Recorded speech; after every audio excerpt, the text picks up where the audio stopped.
Hi guys, I'm back. Today's Tuesday. Happy St. Patrick's Day.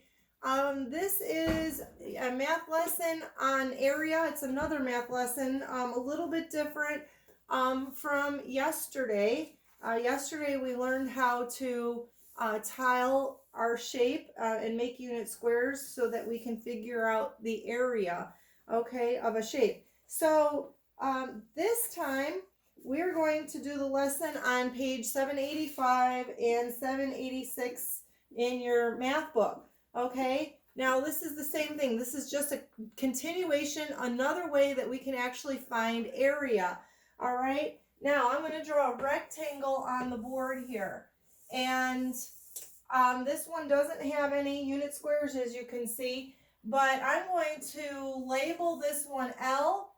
This is the long side, this is the length, so that's labeled L for length, and this is our short side, which I'm going to label W for our width. All right, now instead of counting unit squares, instead of tiling our shape, there is a much quicker way to find the area of a shape, and we can do that by finding a formula. Okay, or by using a formula. So our formula, there's the definition on page 786. It says a formula, it's highlighted in yellow. A formula is an equation that shows the relationship between two or more quantities. A formula uses letters to represent the quantities, and you can use formula to find the area of a rectangle. So the formula for area is area equals length times width. All right, so we identify the length by using an L, and we identify the width by using the W. Okay, now let's just say I have this shape here that you can actually see on page 786. Now, this in the middle of the page, this is the rectangle. It's labeled 9 feet. So this is the length because it's the longer side, and this is the width because it's the shorter side.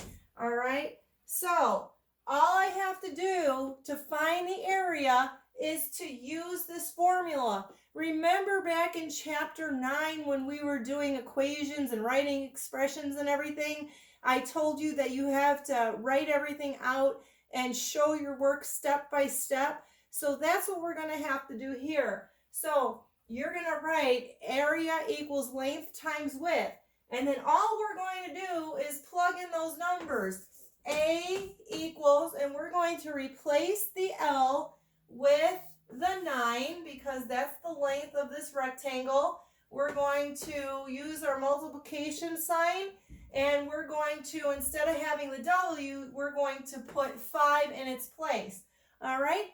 And to find the area, all we're going to do is multiply those two numbers and label it in square feet, okay? So 9 times 5 is 45, and because you can see that our measurement is feet, we're going to put square feet for our label, okay? So the area of this square is 45 square feet because we just multiply the two sides together. That's really all you have to do for that one.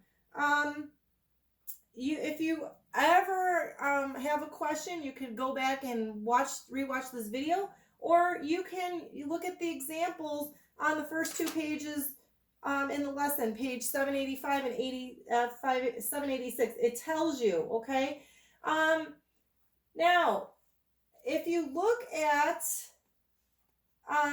numbers 5 and 6, they did not write the label for you like they did in problems number 3 and 4. All right, don't forget to put the label. Now, because it's area, it's going to be square meters or square centimeters or square inches. I want to see the label written there for number 5 and 6 after you multiply.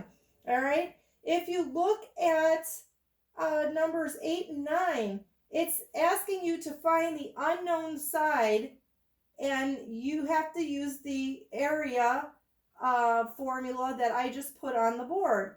Okay, so it tells you down here at the bottom, the area is 9 square yards.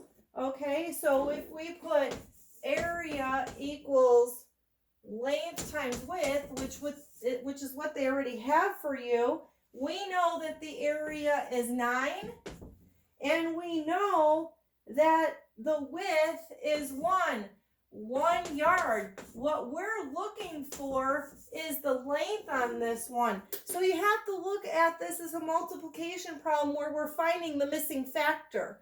Okay, so what is the missing factor? What times 1 will give us 9? All right, so I'm going to do this one for you. The length is going to be 9 because 9 times 1 equals 9.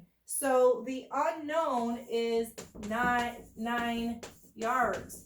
And that is going to be the L that you see in number 8. Okay?